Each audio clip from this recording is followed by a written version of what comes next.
যে রাজ সংস্করণের দ্বিতীয় খণ্ডের প্রথম অধ্যায় থেকে শুরু করছি। প্রথম অধ্যায়ের প্রথম থেকে নয়, একটু মাঝামাঝি অবস্থা থেকে আমরা করছি। প্রথম অধ্যায়ের নাম হলো বৈষ্ণবচরণ ও গৌরীর কথা।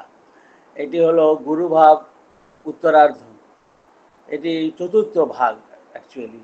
তা এইখানে আমরা শ্রীরামকৃষ্ণদেবের যে গুরুভাবে দ্বারা শ্রীরামকৃষ্ণদেবের গুরুভাবে দ্বারা প্রভাবিত হয়ে বহু মানুষ নিজেদের আধ্যাত্মিক জীবন ধন্য করেছেন। তার মধ্যে তার নিজের গুরু ওরাও বাদ যাননি, তারাও শ্রীরামকৃষ্ণদেবের গুরু ভাবের দ্বারা তারা নিজের জীবন সার্থক করে গেছেন। তারপর এখন দেখি যে এই সময়ে তার কাছে শ্রীরামকৃষ্ণের কাছে যারা এসেছিলেন আরো অন্য মানুষ, যেমন পণ্ডিত সাধক মহাপুরুষ, এরা সব এসেছিলেন। তাদের মধ্যে বৈষ্ণবচরণ গৌরী পণ্ডিতের কথা আমরা খুব দেখি। তার জীবনের একটা বিরাট অংশ জুড়েই এদের এদের মানে বলবো শ্রীরামকৃষ্ণদেবের সম্পর্ক গড়ে উঠেছে। এখন এইখানে বৈষ্ণবচরণ এবং গৌরী পণ্ডিতের কথা পর পর আসছে। তার মধ্যে এইখানে এই সময়ে ভগবান শ্রীরামকৃষ্ণদেব ভৈরবী ব্রাহ্মণী, তার তন্ত্র সাধনার গুরু ছিলেন ভৈরবী ব্রাহ্মণী। তিনি এসে শ্রীরামকৃষ্ণদেবের একটা অপূর্ব শারীরিক এবং মানসিক অবস্থা দেখে স্তম্ভিত হয়েছিলেন, এবং তিনি এই শ্রীরামকৃষ্ণদেবের এই যে শারীরিক ও মানসিক বিভিন্ন রকমের বিকার দেখেছেন, সেগুলোর থেকেই তিনি এক বিরাট বড় সিদ্ধান্ত উপনীত হয়েছিলেন। তিনি বলেছিলেন যে এগুলো হলো সাধারণ উন্মাদ অবস্থা নয়, মস্তিষ্ক বিকৃতির ঘটনা মাত্র নয়।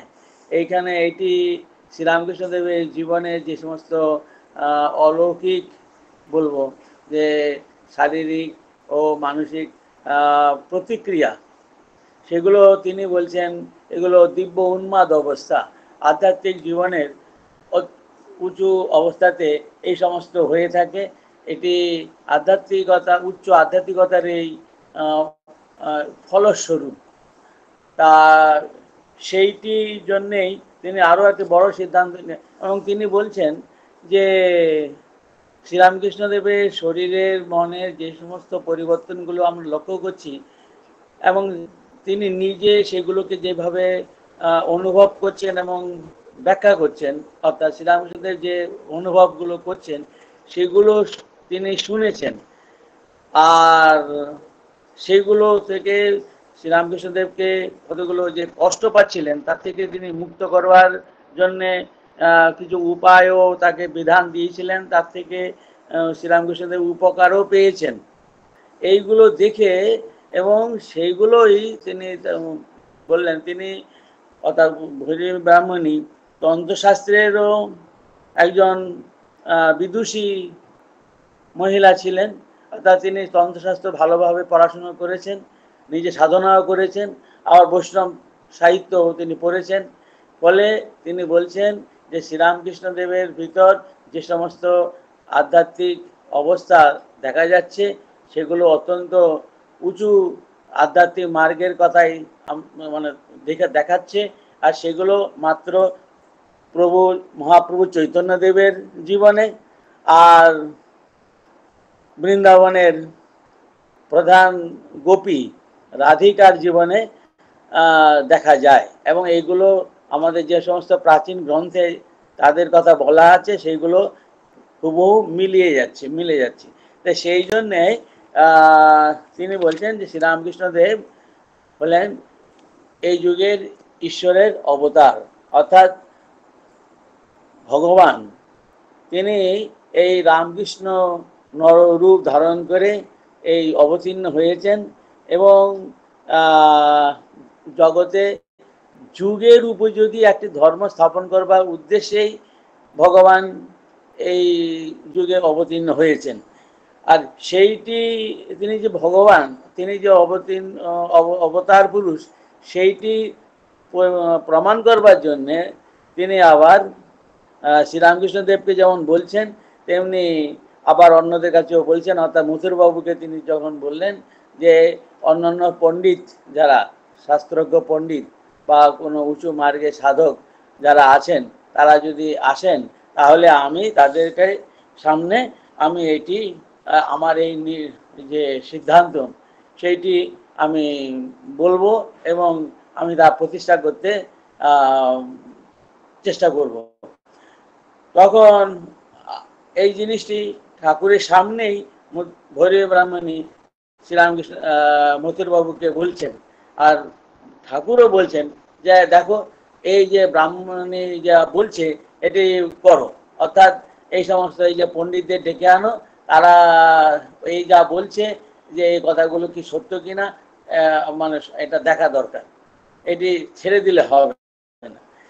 ঠাকুর যখন বললেন তখন মথুরবাবু আর এটিকে উপেক্ষা করতে চাইছেন না, মানে পারলেন না, বাধ্য হয়েই যেন এই বৈষ্ণব চরণকে ডাকলেন, আরো কয়েকজন পণ্ডিত মশাই এদেরকে ডাকলেন।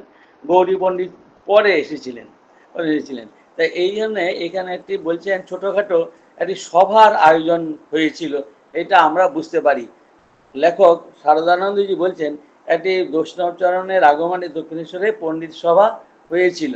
তা বলছেন যে বৈষ্ণবচরণের সঙ্গে কতগুলি ভক্ত সাধক ও পণ্ডিত নিশ্চয়ই দক্ষিণেশ্বরে আসিয়াছিলেন। তাহার উপর বিদুষী ব্রাহ্মণী ও মথুরবাবু দলবল সকলে ঠাকুরের জন্য একত্র সম্মিলিত, সেই জন্যই সভা করিতেছি।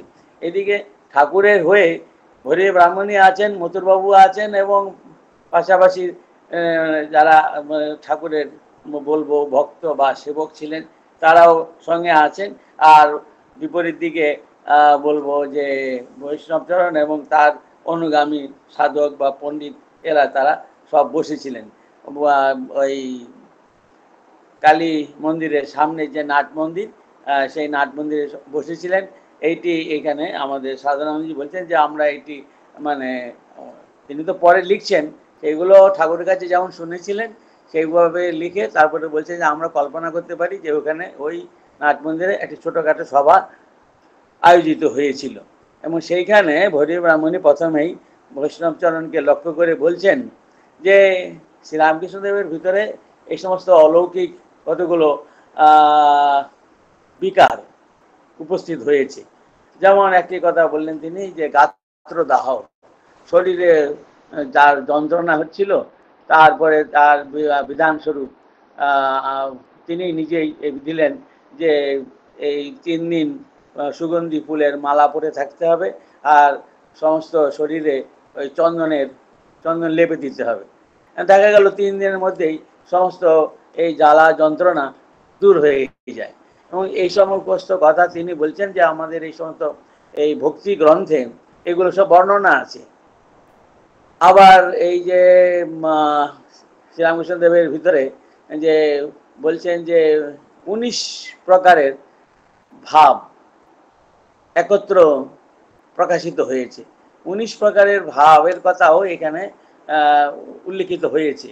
অর্থাৎ এগুলো বৈষ্ণব সাহিত্যে চৈতন্য চরিতামৃতে বা ভক্তি রসামৃত সিন্ধুতে বৈষ্ণব ধর্মের এই যে ভক্তি সাধনা সাধক করতে করতে বিভিন্ন স্তরের মধ্যে দিয়ে যখন তারা যান তার এগুলো কিছু শারীরিক সাধনা আর কিছু মানসিক সাধনাও থাকে। এখন শারীরিক সাধনা করতে করতে মনের পরিবর্তন হওয়া স্বাভাবিক। আবার মনের সাধনা অর্থাৎ বিভিন্ন রকমের ভাবের সাধনা কীরকম তারা বলেন 5টি প্রধান ভাব ঈশ্বরের সঙ্গে, এই 5টি প্রধান ভাব যেমন শান্ত, দাস্য, সখ্য, বাৎসল্য, মধুর। এই যে পাঁচটি ভাব, এই পাঁচটি ভাবকে নিয়ে মনেতে এগুলো সাধনা করা, অর্থাৎ এইগুলোকে স্বাভাবিক রূপ নিয়ে আসা নিজের মনেতে, শরীরে, সেই অনুযায়ী। এবং মনের এই পরিবর্তনের সঙ্গে সঙ্গে একটা মনেতে নিজের পুরুষকার অবলম্বন করে সেখানে সাধনাটি করা হচ্ছে, আর তার প্রতিক্রিয়া হচ্ছে আবার ঠিক পাশাপাশি শরীরে। আবার শরীরের যে সমস্ত সাধনা তারা করেন, এই ত্যাগ, সংযম, তপস্যা, কঠোরতা, সেগুলো এই যেমন বলবো যে বৈষ্ণব সাধনার মধ্যে কঠোরতা প্রত্যেক মার্গের সাধনার মধ্যেই কঠোরতা বা তপস্যা আছেই আছে, থাকবেই থাকবে। এবং এইখানে সেটি আমরা দেখুন, আমরা একটু খুব জিনিস ভাববার যে সেইখানে শরীরের কঠোরতা মানে সেখানে পরিষ্কারভাবে যে এই যে উপবাস, এই উপবাস প্রচুর পরিমাণে সেখানে মানে সাধনা করা হয়। অন্যান্য মার্গের তুলনায় বৈষ্ণবরা তারা খুব কঠোর সাধনা করেন। তো এইরকম এই শরীরের উপরে এটি পুরুষকার অবলম্বনে তারা, আর শৌচাদি মানে স্নান করা। বহুবার বৈষ্ণব সাধক সকালে, দুপুরে, বিকেলে বা 1 ঘন্টা 2 ঘন্টা পরে পরে স্নান করেন। এইসব জিনিসগুলো কিন্তু খুব বলবো সবচেয়ে বইতে পাওয়া যাবে তা নয়। এগুলো গুরু পরম্পরা, এগুলো গুরু কাছ থেকে শিখে নিতে হয়, জেনে নিতে হয়, শুনে নিতে হয় এইসব জিনিসগুলো। এবং ঠিক তন্ত্রশাস্ত্রের সাধনার মধ্যেও এই জিনিসগুলো মানে একটা একটা একটা নির্দিষ্ট রূপ আছে সাধনার। তো সেই জন্য এই যে কথা মনে পড়লো বলছি। এইখানে এই ঠাকুরের দেখা যাচ্ছে যে মনের ভিতরে যে সমস্ত সাধনা তিনি করছেন, এই যে পঞ্চভাবের সাধনা করছেন, তারপরে বিভিন্ন রকমের আরো তার ভাবের বিভাগ উপবিভাগ হচ্ছে, বিভিন্ন রকমের রসের রসের বিভিন্ন মাত্রার মানে ডিগ্রিজ, একই রস কিন্তু তার ডিগ্রিজ ডিফারেন্ট ইন ডিগ্রিজ, এইটি জিনিসটা দেখা যায়। ডিফারেন্ট ইন কাইন্ড আর ডিফারেন্ট ইন ডিগ্রিজ, এইসব জিনিসগুলো সাধনা করতে করতে মনের উপরেই ভাবে সাধনা হচ্ছে, করতে করতে শরীরের উপরেও ঠিক তার অনুকূল একটা করেসপন্ডিং সাধনা প্রতিপরিবর্তন হয়। সেইগুলো থেকেই তখন ভৈরবী ব্রাহ্মণী বলছেন যে এইগুলো আমরা সব দেখতে পাচ্ছি, আর এইখান থেকে আমাদের এই বিষয়ে আমাদের মনে হয় যে তিনি এই আমাদের শাস্ত্রে যেগুলো বলা হচ্ছে যে একমাত্র অবতার পুরুষের মধ্যেই এইগুলো হওয়া সম্ভব। এবং সেই জন্যেই যেমন চৈতন্য মহাপ্রভুর জীবনে হয়েছিল এবং অন্যান্য ওই যে গোপীদের জীবনে এই সমস্ত দেখা গেছে, সেই জন্যেই তিনি যেন মানে পরিষ্কারভাবে তাই বলছেন যে শ্রীরামকৃষ্ণ হলেন একজন অবতার পুরুষ। আপনি যদি এই বিষয়ে অন্য রূপ বিবেচনা করেন তাহলে ওই রূপ কেন করিতেছেন তা আমাকে বুঝাইয়া দিন। তারপর দেখা যাচ্ছে প্রথম থেকেই এই ভৈরবী ব্রাহ্মণী যেভাবে ব্যাখ্যা দিলেন তাতে বৈষ্ণবচরণ অত্যন্ত খুশি হয়েছেন, অর্থাৎ তার যুক্তি বিচার ধারা তিনি সর্বতভাবে গ্রহণ করেছেন। এবং সেই জন্যেই তিনি প্রথম থেকেই স্বীকার করলেন এবং যে হ্যাঁ মানে তিনিও সহমত প্রকাশ করেছেন। এবং তার মধ্যে এইখানেই যে সভা এখানে বলা হচ্ছে, এই সভাতে স্বাভাবিক ঠাকুর উপস্থিত আছেন এবং ঠাকুরের এখানে ভূমিকাটা কিরকম, অর্থাৎ ঠাকুর এখানে কিরকম ব্যবহার করছেন। মানে ঠাকুর যাকে নিয়ে এই সমস্ত এত সব বিশাল ব্যাপার হচ্ছে, জমিদার বাবুর কালী মন্দিরে এত বিশাল বড় কালী মন্দিরের একটা মানে চত্বরে এই ধরনের পণ্ডিতদের ডাকা হচ্ছে, আর এই ধরনের সমস্ত আলোচনা, তিনি নাকি ভগবান স্বয়ং এসেছেন, এই যে এত বড় কথা ইনি তার সম্বন্ধে হচ্ছে, তিনি কি ভাবছেন সেই সম্বন্ধে মানে বলতে লেখক শারদানন্দজি ভুলেননি। এটাই এখানে সুন্দর দেখাচ্ছে তিনি বলছেন যে আর ঠাকুর যাহার জন্য এত কাণ্ড হইতেছে, এত কাণ্ড হইতেছে, আমরা যেন চক্ষুর সম্মুখে দেখিতেছি ঠাকুর বাদানুবাদে নিবিষ্ট ওই সকল লোকের ভিতর আলু থালু ভাবে বসিয়া আপনাতে আপনি আনন্দ অনুভব ও হাস্য করিতেছেন। আবার কখনো বা নিকটস্থ বেটুয়াটি হইতে দুটি মৌরি বা কাবাব চিনি মুখে দিয়া তাহাদের কথাবার্তা এমন ভাবে শুনিতেছেন যেন ওই সকল কথা অপর কাহারও সম্বন্ধে হইতেছে। আবার কখনো বা নিজের অবস্থার বিষয়ে কোনো কথা ওগো এই রকমটা হয় বলিয়া বৈষ্ণব চরণের অঙ্গ স্পর্শ করিয়া তাহাকে বলিতেছেন। মানে দেখে মনে হবে যেন না এই আরেকজন কেউ হবে, তিনি এখানে আর কি একজন মানে তৃতীয় ব্যক্তি, কিন্তু তা নয়, তিনি তার সম্বন্ধে এই সমস্ত কথাবার্তা হচ্ছে। এখানে নিরভিমানিতা, এই যে এত বড় উচ্চ অবস্থা প্রাপ্ত হয়েছেন, সেখানে এইটি তো আধ্যাত্মিক জগতের মধ্যে একটা বিরাট বড় উঁচু অবস্থা, এবং সেই এইটিকে আধ্যাত্মিক অহংকারও অনেকের হয়ে থাকে। কিন্তু এইখানেই হলো রহস্য, অর্থাৎ তিনি স্বয়ং, আমরা যদি বলি ভগবান, বা আমরা যদি মানব, তার মানুষ ভাব অবলম্বন করে কথা বলি, যে এরকম মানুষ সাধারণ মানুষ নন তিনি। সেই জন্যে এত বড় বিরাট বড় যে সম্মান তাকে দেয়া হচ্ছে, অর্থাৎ এই যে তিনি ঈশ্বর স্বয়ং আমাদের সামনে উপস্থিত, এই যে এই এত সর্বোচ্চ সম্মান পৃথিবীতে যদি আমরা কল্পনা করতে পারি, যে একটা মানুষকে ঈশ্বর বলে পূজা করা, ঈশ্বর বলে তাকে মান্যতা দেওয়া বা সম্মান করা বা পূজা করা বা বন্দনা করা, সেটি হবে সর্বোচ্চ সম্মান পৃথিবীতে। তাই সেই সর্বোচ্চ সম্মান যখন দিচ্ছেন, কিন্তু তার ভিতরে কোনো অহংকার আসছে না। সেই জন্যেই এখানকার ভিতরের সমস্ত রহস্যটাই থেকে বোঝা যাচ্ছে যে সত্যের উপরেই প্রতিষ্ঠিত, অর্থাৎ তিনি সত্যি, তিনি ঈশ্বরের অবতার। সেই জন্যে এত বড় এই যে নিরভিমানিতা, এই যে এইখানে সাধারণ এত বড় কথা বলগুলো হচ্ছে, কিন্তু বেটুয়া থেকে একটু দুটো কাবাব চিনি বা মৌরি মুখে দিচ্ছেন, আর এইদিকে মাঝে মাঝে শুধু বৈষ্ণবচরণের শরীরে হাত দিয়ে ইয়ে করে ধাক্কা দিয়ে বলছেন, ওগো হ্যাঁ এই এই এইরকমটা হয়, এরকমটা হয়। তাই এই সমস্ত মানে জিনিসগুলো দেখবার মতন, যে সাধনা যদি সত্যিকারের হয়, আর সেখানে যদি সত্যিকারের সিদ্ধি লাভ অনুভব সত্যিকারের হয়, তাহলে এই অহংকারটি দূর হবে। প্রথম কথা যে অহংকার মানুষের, এটাই হলো ঠাকুর যেমন বলছেন যে গাছের গুড়ি, মানে ভগবানের দরজার সামনে একটা বিরাট বড় গাছের গুড়ি পড়ে থাকলে যেমন হয়, যে ওই গুড়ি যতক্ষণ আছে ততক্ষণ আর ভগবানের ঘরের দরজা আর খুলবে না, আমরা প্রবেশ করতে পারবো না। সেই রকম এই জন্যই তো ঠাকুর বারবার বলতেন এই অহংকারী মায়া, মায়া মায়া আমরা বলি, কিছুই নয়, এই অহংকারটি নেই, কিন্তু তা সত্ত্বেও আমরা একটা অহংকার, এবং এই অহংকারের যে কি পরিমাণ তার, সেইটিও মানে ভয়ঙ্কর। কিন্তু সেটি ভয়ঙ্কর, এই যে ভয়ঙ্কর মানে পরিমাণের যে অহংকার, সেটাও আমাদের জানার মধ্যে, মানে আমরা জানতে পারছি না।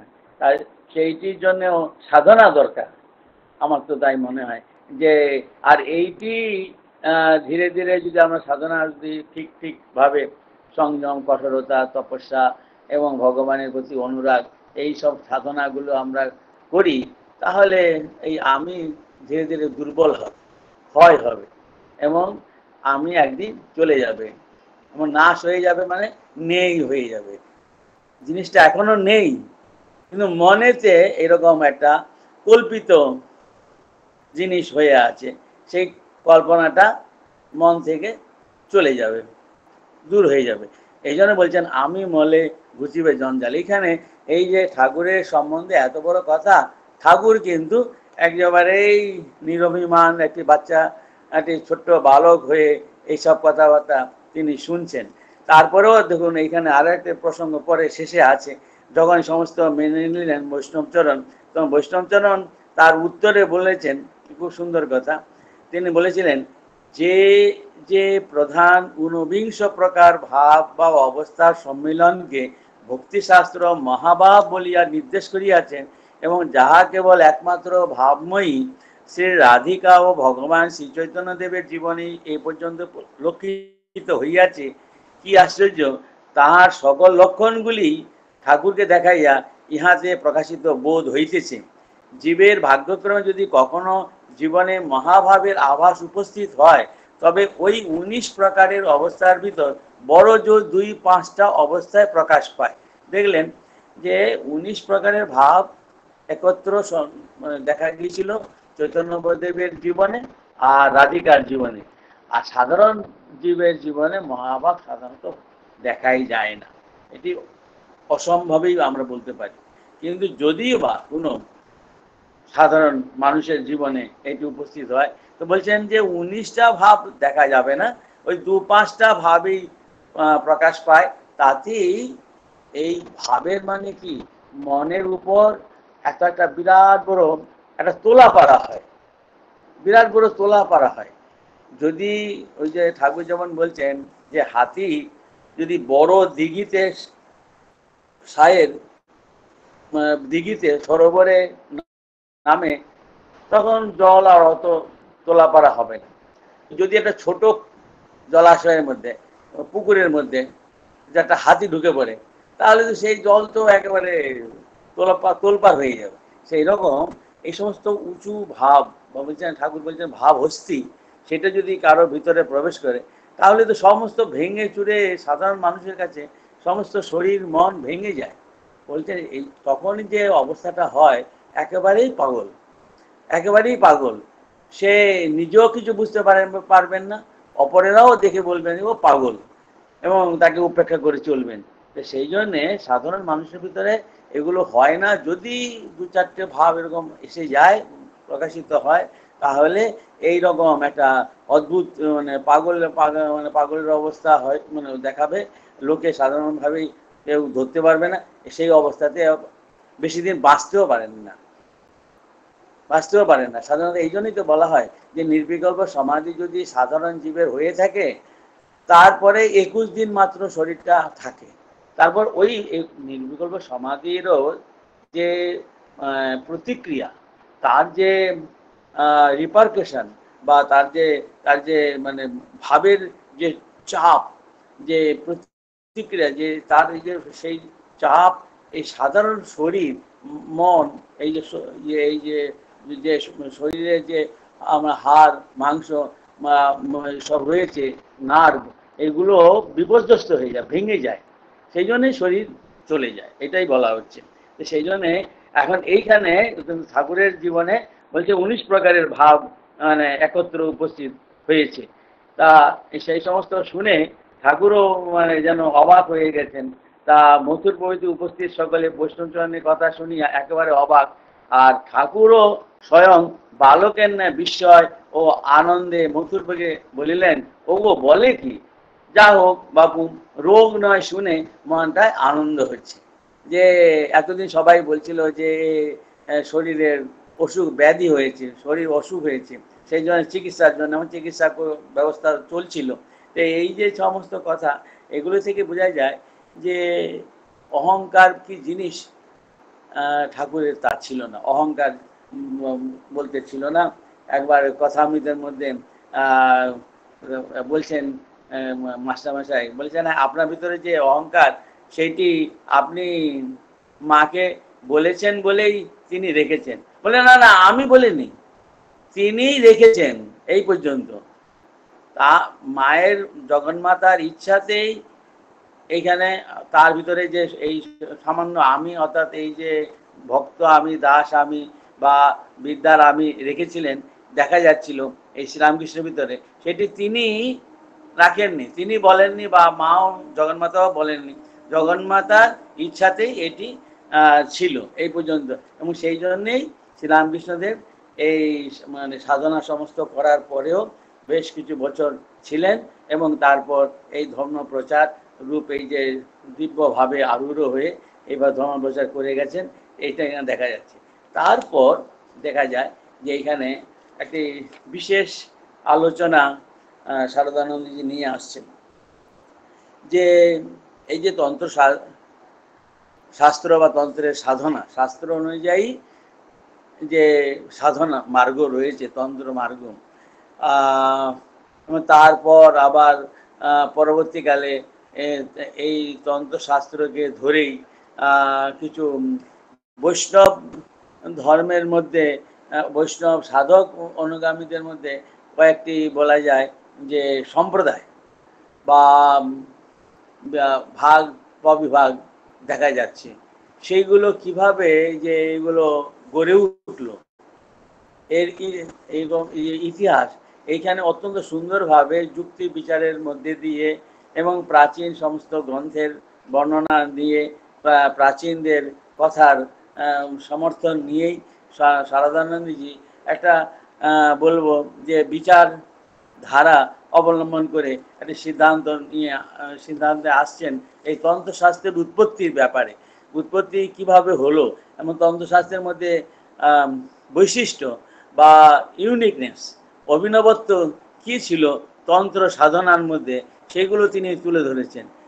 এখন তন্ত্র বলতেই দেখা যায় আমরা, বা এটি এখানে প্রথমে তিনি বলছেন যে তন্ত্র সাধনা বলতে সাধারণভাবে আমরা যতটা শুনি পড়ি, সেইটি দেখা যায় যে একটি সাম্প্রদায়িক সাধনা। হিন্দু ধর্মের মধ্যে বিভিন্ন সম্প্রদায় রয়েছে, তার মধ্যে এই শাক্ত সম্প্রদায়ের মধ্যে সাধকরা এই জগন্মাতাকে কেন্দ্র করে তারা সাধনা এগিয়ে যান। এখন সেইখানে যে সমস্ত সাধন মার্গ বা ভাগ রয়েছে, স্তর রয়েছে, সেখানে দেখা যায় যে কতগুলো সাধারণভাবে স্বীকৃত নয়। সেই সমস্ত জিনিস নিয়ে তারা সাধনা করছেন এবং সেগুলো সমাজের চোখে, সাধারণ ভদ্র সমাজে এগুলো নিন্দনীয়। সেই জন্যে এই তন্ত্র সাধনা উপর অনেকেই একটা বলবো নিন্দা বা একে উপেক্ষা করে চলেন, এর থেকে নিজেকে দূরে রাখতে চেষ্টা করেন এবং তন্ত্র সাধনার অনেকে একে ধিক্কারও দেন অনেকেই। এবং সেই জন্য হিন্দু ধর্মের মধ্যে দেখা যাচ্ছে যে একটি হলো ব্রাহ্মণ্য ধর্ম, অর্থাৎ বেদ ভিত্তিক ব্রাহ্মণ বর্ণকে প্রধান একটি বর্ণ বা জাতিকে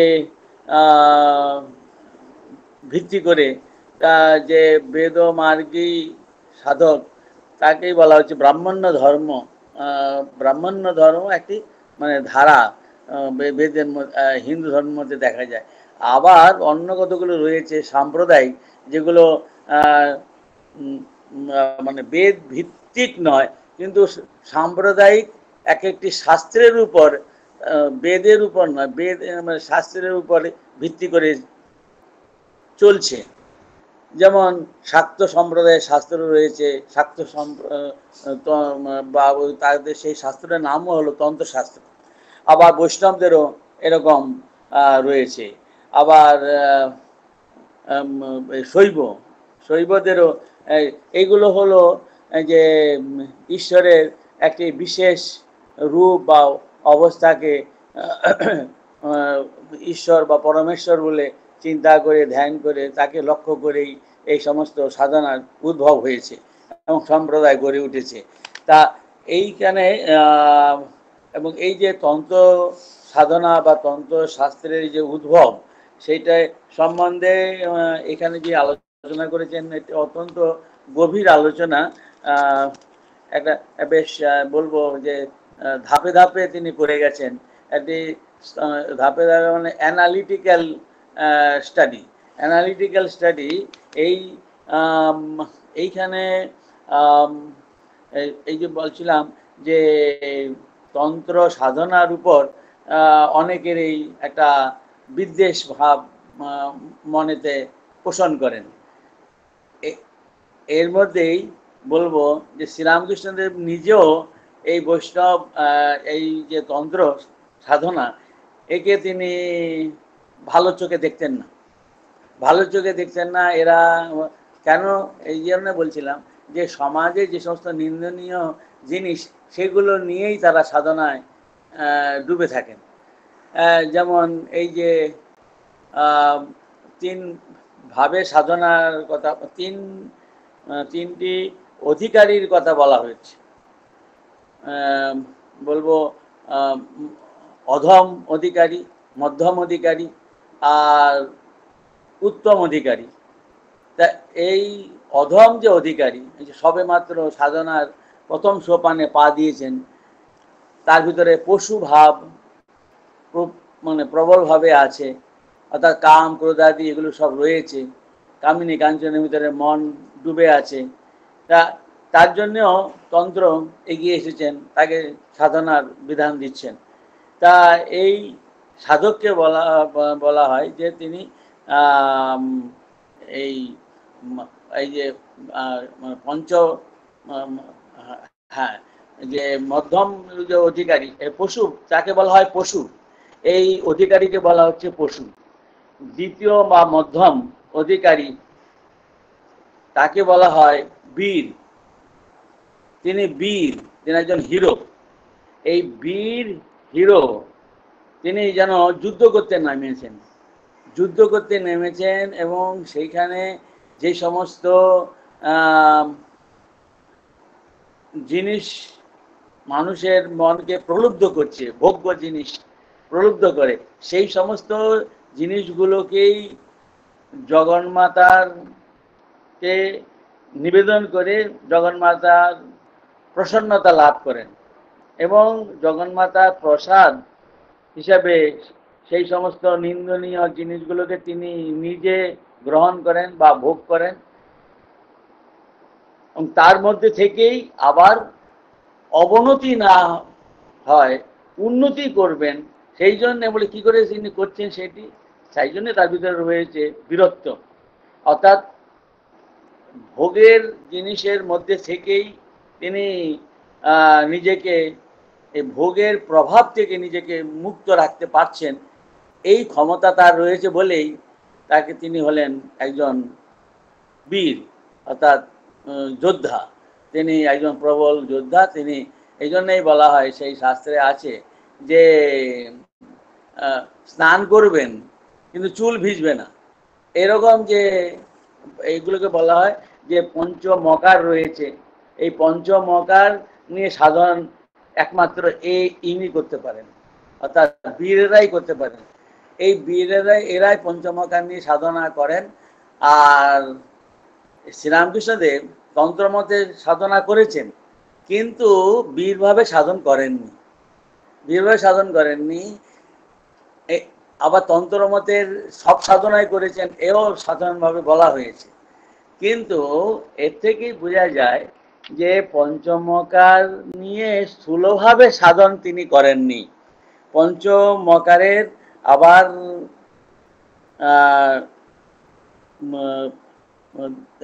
সূক্ষ্ম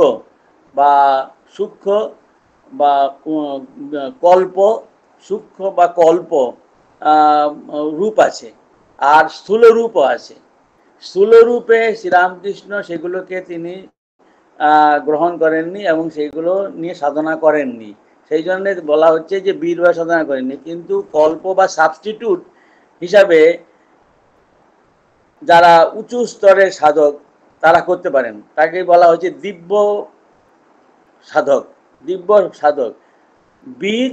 তারপর সেই স্তর থেকে যখন আরো উপরে উঠবেন, উত্তম অধিকারী, তাকে বলা হয় দিব্য ভাবের সাধক। তিনি দিব্য, তখন দিব্য বা এই অনুকল্প হলো সাবস্টিটিউট, পঞ্চমকারের সাবস্টিটিউট নিয়ে সাধনা করতে পারেন। পঞ্চমকার বলতে আপনারা জানেন মদ্য, মাংস,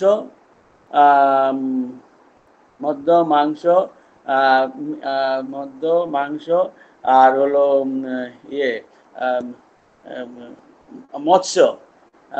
মৎস্য, আর হলো মৈথুন, আর মুদ্রা বলতে এই বিভিন্ন রকমের চাল ভাজা আর অন্য রকমের ভাজা, এই সমস্ত এগুলোকে বলা হচ্ছে মুদ্রা।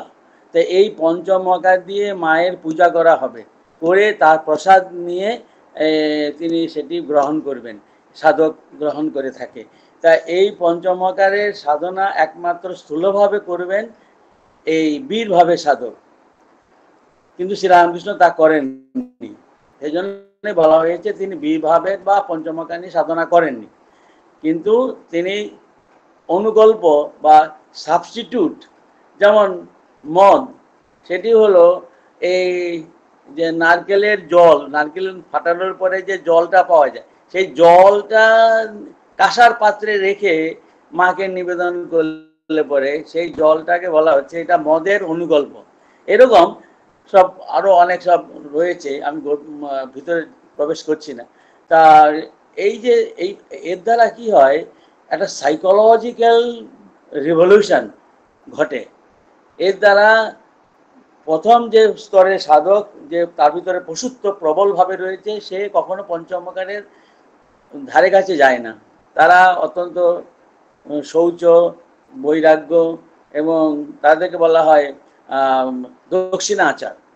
এই দক্ষিণাচার আর বীরভাবে সাধককে বলা হয় বামাচার। এই দক্ষিণাচার বামাচার এর মধ্যে এরকম আকাশ পাতাল তফাৎ আছে। তা সেই জন্যেই ধীরে ধীরে সাধকের মন উন্নত হতে থাকে, পশুভাব থেকে উপরে উঠে বীরভাবে উঠবেন, বীরভাব থেকে দিব্যভাবে আরূঢ় হবেন। তখন এইভাবে, আর এই সমস্ত দেখে শুনেই তিনি ঠাকুর তার মনে প্রশ্ন উঠতো, বা তিনি এই পথে সাধক মানে সাধনাকে ভালো চোখে দেখতেন না।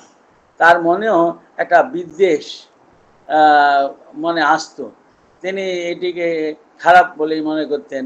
যে এইটা আরও সঙ্গে সঙ্গে দেখেছেন যারা অত্যন্ত খুব পণ্ডিত, অনেক পড়াশুনো করেছেন, শাস্ত্র পড়েছেন, তারা এই দেখেছেন এই বৈষ্ণবচরণ বা এই যে বৈষ্ণবচরণ আরও পদ্মলোচন, এরাও এত উঁচু মার্গের সাধক, তারাও এই বামাচারের সাধনে, এই পঞ্চমহাকারের সাধনের মধ্যে লিপ্ত আছে।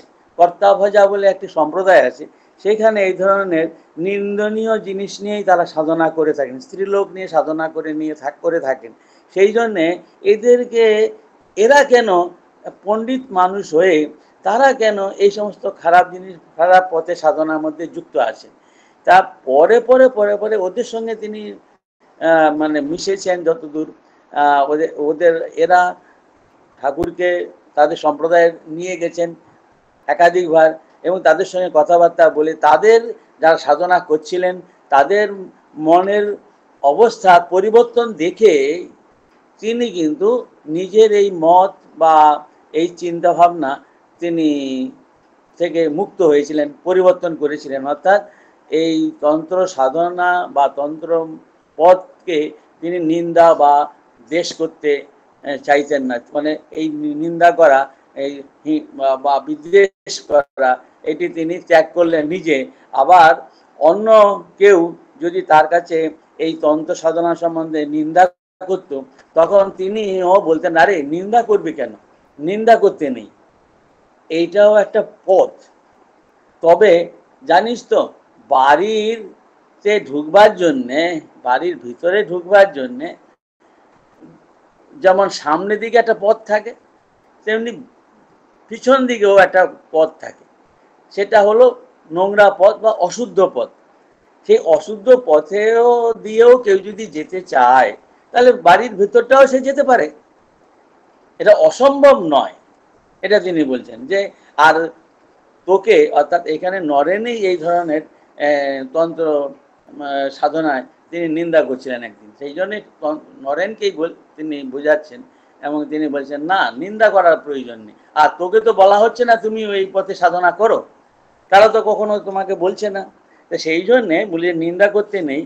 কি করে তিনি আবার এই মত পরিবর্তন করলেন, এবং তিনি আবার বললেন যে হ্যাঁ, এটাও একটা পথ, এতেও ভগবান লাভ করা যায়। এইখানেই সারদানন্দজি সেটি তুলে ধরেছেন, যে ওদের সঙ্গে মিশেছেন, দেখেছেন যে এরা আধ্যাত্মিক উন্নতি করছে, আমরা অনেক উঁচু অবস্থা প্রাপ্ত হচ্ছে তাদের মধ্যে, সেইটি দেখে তিনি এই সিদ্ধান্ত নিয়েছিলেন যে তাদের মধ্যে একটা জিনিস লক্ষ্য করেছিলেন যে তারা, আমরা একরকম ভাবছি যে এরা এই সমস্ত জিনিস নিয়ে সাধনা করছে, খারাপ জিনিস নিয়ে সাধনা করছে, তারা কিন্তু যারা করছে সাধনা তারা কিন্তু এগুলোকে খারাপ জিনিস বলে মোটেই ভাবতেন না। তাদের তাদের চোখে এই সমস্ত জিনিসগুলো অত্যন্ত একটা শ্রদ্ধা, একটা উঁচু একটা দৃষ্টি, একটা সম্মান, শ্রদ্ধা দৃষ্টি তারা রাখতেন। এই সমস্ত এই 5টি জিনিসের কথা বললাম, মদ মাংস, মদ মাংস, মাছ, আর ওই মৈথুন, এবং তারপর আবার এই যে মুদ্রা। তো এই সব জিনিসগুলো তারা এগুলোকে অত্যন্ত উঁচু অবস্থা বলে মনে করতেন, সেই অর্থাৎ এইগুলো শ্রদ্ধার চোখে দেখতেন। আর এইটি বলতেন যে তাদের ভিতরে ছিল এই একটি দৃঢ় ভাব, কি না ভগবান লাভের জন্যই আমি এগুলো করছি। এই যে বামাচারের সাধনা যিনি করবেন তিনি এগুলো ভোগের জন্যই আমি এগুলোকে মায়ের পূজাতে দিচ্ছি না, এইগুলো দিয়েই আমি এর থেকে যে আমি প্রলুব্ধ হচ্ছি, এই যে প্রলোভন, এই প্রলোভন থেকে আমি মুক্ত হব এবং এর দ্বারা আমি একদিন সময়ে ভগবানকে দর্শনও করতে পারবো। এই জন্য এখানে বলা হয়েছে যে যে অনুসার যদি কেহ ভগবান লাভের জন্য করিতেছি, ঠিক ঠিক এই ভাব হৃদয়ে ধারণ করিয়া সাধন বলিয়া অনুষ্ঠান করে, তবে ওই সকল হইতেও অধপাতে না গিয়া কালে ক্রমশ ত্যাগ ও সংযমের অধিকারী হইয়া ধর্মপথে অগ্রসর হয় ও ভগবত ভক্তি লাভ করে, এই বিষয়টি হৃদয়ঙ্গম করিবার অবসর পাইয়াছিলেন। তাই এই জন্যে এই যে নরেনকে তিনি বলছেন পরিষ্কার ভাবে, ওরে দেশ বুদ্ধি করবি কেন, জানবি ওটাও একটা পথ, তবে অশুদ্ধ পথ। বাড়িতে ঢোকবার যেমন নানা দরজা থাকে, সদর ফটক থাকে, খিড়কির দরজা থাকে, আবার বাড়ির ময়লা সাফ করবার জন্য বাড়ির ভেতর মেথর ঢোকবারও একটা দরজা থাকে, এও জানবি তেমনি একটা পথ। যেদিক দিয়েই ঢুকুক না কেন বাড়ির ভিতরে ঢুকলে সকলে এক স্থানে পৌঁছায়। তা বলে কি তোদের ওইরূপ করতে হবে না, ওদের সঙ্গে মিশতে হবে, তবে দেশ করবি না। তো এই যে জিনিসগুলো, এইটাই হলো যে ঠাকুরের যত মত তত পথ। এইখানেই এই জিনিসটি দেখা যায় যে সার্থকতা কত গভীর।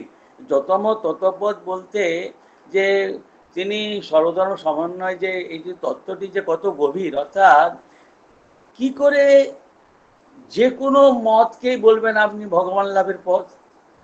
এইখানটাই হলো রহস্য, যে মতটি প্রত্যেক মতই হয়ে যাবে পথ কি করে না, যে মতের মধ্যে এই ধারণাটি আছে, কি আছে, যে আমি যে সাধনাটি করছি এই সাধনা করতে করতে আমি একদিন ভগবান লাভ করতে পারবো। এই বিশ্বাস, এই শ্রদ্ধা, এইটি কিন্তু থাকতেই হবে। সেই জন্যেই আমরা বাইরে থেকে যে কোনো মত বা পথ বা ধর্ম সেগুলো খারাপ বা দেখতে এইরকম ওরকম বা অন্যরকম ভাবতে পারি, কিন্তু যিনি সেই সাধক তিনি কি ভাবছেন, তিনি যদি ভাবেন না এইগুলো দিয়েই আমি ভগবান লাভ করতে পারবো। একজন তিনি যদি খ্রিস্টান, আমি খ্রিস্টান সাধনা করি, খ্রিস্টান সাধনা আমি করে সাধনা করতে করতে আমি একদিন ভগবানকে দর্শন করব, হবেই হবে। এই জিনিসটি যদি আমার থাকে তাহলে তার ভগবান লাভ হবেই হবে। এবং সেই দৃষ্টিতেই ঠাকুরও বলছেন যে যত মত তত পথ। তা এটি অদ্ভুত। তারপরেও আরো সুন্দর আলোচনা করছে তন্ত্র শাস্ত্র, এই তন্ত্রের শাস্ত্র বা তন্ত্রের সাধন মার্গ কিভাবে উৎপন্ন হলো, কিভাবে এটি আবিষ্কৃত হলো এবং বৌদ্ধ ধর্মের আবিষ্কার মানে প্রবর্তন হলো, বুদ্ধ এলেন, তারপর বৌদ্ধ ধর্ম এলো, প্রথমে বৈদিক ধর্ম মার্গ, তারপরে দেখা যাচ্ছে বুদ্ধ এলেন যিনি বেদকে অস্বীকার করলেন, আবার বেদের যে ঐতিহ্য, কর্মমার্গ, হিংসা, অর্থাৎ সেখানে পশুবধ হয় যজ্ঞের মধ্যে, তা তিনি সেগুলো অস্বীকার করলেন, এগুলো মানলেন না। এই কর্মকাণ্ড তিনি অস্বীকার করলেন। তিনি বৌদ্ধ ধর্ম সৃষ্টি করে গেলেন এবং সেই বৌদ্ধ ধর্মের পরে দেখা যাচ্ছে আবার পতন আসছে। বৌদ্ধ ধর্মের বিরাট পতন হয়েছিল। তারপরে দেখা যাচ্ছে তন্ত্রের উদ্ভব, এবং এই তন্ত্রের উদ্ভব হয়ে আবার এখন আরো আরো এগিয়ে এসে এখন এই যুগে এই বৈষ্ণব ধর্ম উদ্ভব হলো। চৈতন্য মহাপ্রভু এলেন। চৈতন্য মহাপ্রভু এসে এই তন্ত্রের উপরেই তিনি দুটো জিনিসকে গুরুত্ব দিলেন। অন্য পূজা বা ক্রিয়াকাণ্ড উপর গেলেন না। তিনি বললেন এই মন্ত্র শাস্ত্র, অর্থাৎ নাম, ভগবানের পবিত্র নাম কীর্তন, আর এই কঠোরতা বা শৌচ আচার, এই করতেই বললেন তিনি। করতে করতে যে এতেও ভগবান লাভ হচ্ছে হয় সেইটি বললেন। এবং এই বৈষ্ণব ধর্মের আরো পরপর কতগুলো সব বলছেন, আউল বাউল দরবেশ সাঁই এই সমস্ত সম্প্রদায় গড়ে উঠল। এখন এই সমস্তগুলোকে তিনি পর্যায়ক্রমে যুক্তি শৈলী অবলম্বন করে ধীরে ধীরে এই সমস্তগুলো যে কিভাবে উদ্ভব হয়েছে এগুলো তিনি ব্যাখ্যা করেছেন এই শারদানন্দজি। সেইটি দেখা যায় আগামী দিন আমরা সেটা নিয়ে আলোচনা করতে পারি যতদূর সম্ভব। এখানে খুব কঠিন। এই শারদানন্দজি নিজেও তন্ত্র মতে সাধনা করেছেন, তার জন্যে তিনি শ্রীমা সারদা দেবীর কাছ থেকে অনুমতি নিয়েছেন, স্বামীজির কাছ থেকে অনুমতি নিয়েছিলেন, এবং তন্ত্র মতে যে অভিষিক্ত হতে হয় তিনি অভিষিক্ত হয়েই তিনি সাধনা করেছিলেন, এবং সাধনা করে তিনি সিদ্ধি লাভ করেছেন। তিনি নিজে লিখে গেছেন যে এই সাধনার পরে বলছেন এই জগন্মাতার কৃপায় সমস্ত প্রত্যেক নারীতে এই জগন্মাতৃত্বের দর্শন করিয়া তিনি ধন্য হইয়াছেন, এই কথা তিনি লিখছেন। তাই এই তার মুখে এই ধরনের যে ব্যাখ্যা বিচার, সেটি সত্যি খুবই মানে বলবো আমরা অত্যন্ত ভাগ্যবান, এবং সেইটি আলোচনা যতদূর চেষ্টা করব মানে আপনাদের কাছে তুলে ধরতে, আর আমিও যতদূর চেষ্টা করব যে বুঝে আপনাদের কাছে তুলে দেওয়ার চেষ্টা করব। এখন বাকিটা ঠাকুরের হাতে ছেড়ে দিলেই ভালো। সকলকে ধন্যবাদ, শ্রদ্ধা, নমস্কার জানাচ্ছি। ভালো থাকুন। গরম আসছে, অতএব আগে বলবো আমাদের শরীরে ভালোভাবে থাকি, তারপর ধীরে ধীরে এই মনের উপরে সাধনা সেই যতদূর ঠাকুরের কৃপা হয় অনেক করে যেতে হবে। সকলকে আবার নমস্কার জানাচ্ছি। প্রণাম মহারাজ। ভালো লাগলো মহারাজ, খুব ভালো লাগলো। প্রণাম মহারাজ। নেবেন মহারাজ। প্রণাম নেবেন মহারাজ।